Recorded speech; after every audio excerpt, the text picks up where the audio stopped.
Hello, we're back to more talking about 2020 and 2020 with January just being such a big deal in the astrological profile of everything that's going on in the world.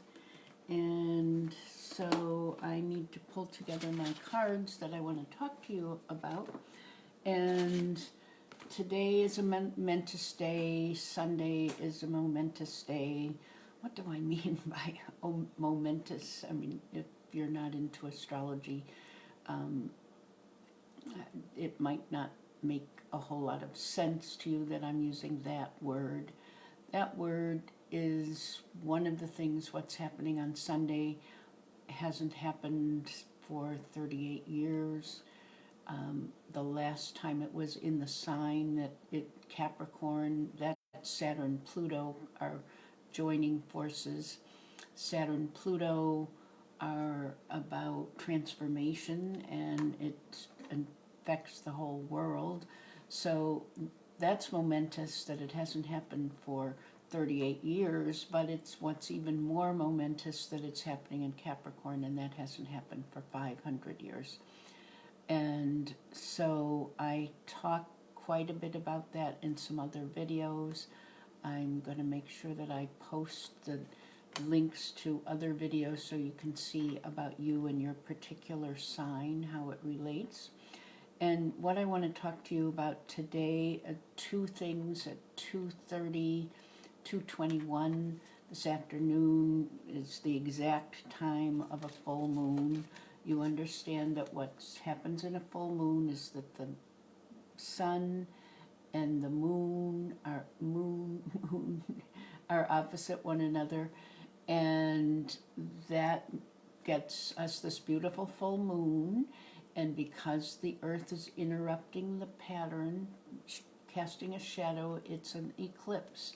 It's only a partial eclipse, and so sometimes people would say, oh, that's not as important as other times, but because it's happening so close to this Saturn-Pluto, and on top of all of that, we have Uranus, the planet of surprises, is what's known as stationing and going direct. What means stationing? Think about a train. Gets in the station, and it has to stop, and then when it's like if a train were going from New York to Boston, and then it was going to go, that New York was what was going forward. I don't know, I'm not explaining that very well. When a planet stops going retrograde, going backwards motion, it stops to go into forward motion. So the day that it starts to go into forward motion, it's going to slow down.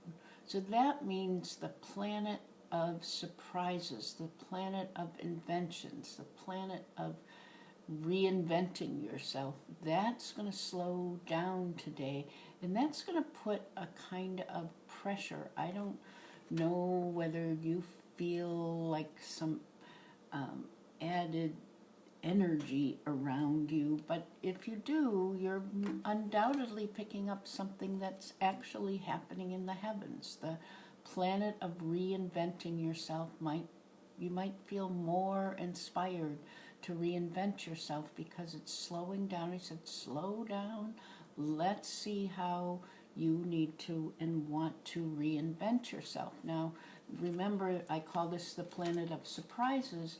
Where this full moon, where this is happening, the moon, I'm not showing that well, the moon,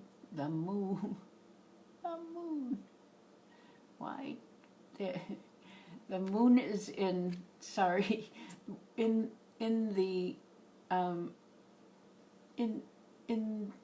camera, the cards are reversed, and I have such a challenge getting this straight.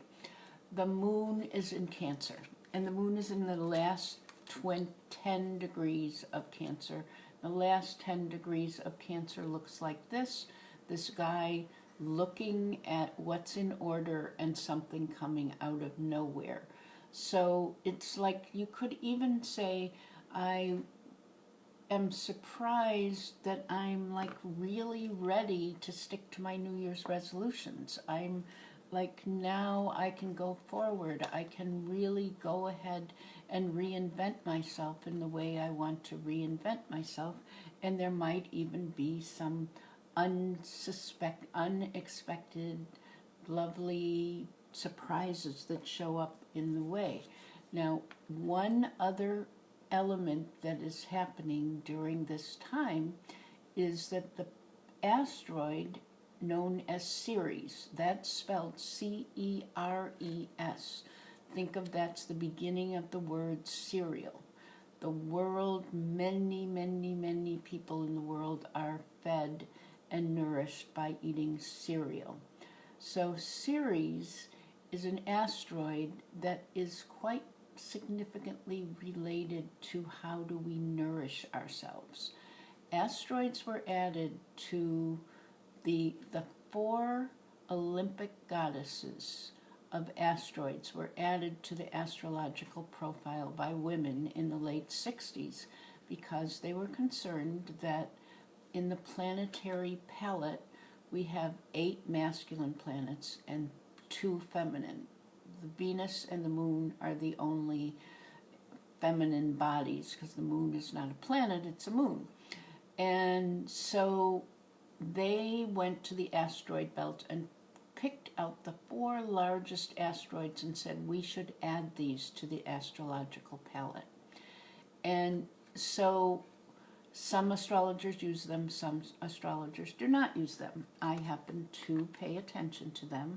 And so what we have over with the sun, we've got on the same side of the zodiac with the sun, we've got the asteroid Ceres. And then we've also got Saturn and Pluto there. So that makes this very strong energy that's across, that's shedding light on the moon. And Ceres is about eating, it's about nourishing yourself. So today would be a very important day for you to think about how can you nourish yourself, how can you be kind, how can you be good to yourself. It is an excellent day to get light on what would serve you to nourish yourself, and you might even be surprised about the answers that you come up with, or the universe may send you some surprises about what you would come up with for how do you nurture yourself. But I would almost say that it would be useful today for you to have a mantra that's basically saying nurture, nurture, nurture. I choose to nurture myself. I open to guidance for what is the best thing I can do to nurture myself, to be my best self, and how do I help myself be my best self. I'm wishing you well on this day when we have a full moon and Uranus going direct. Thank you very much. Bye.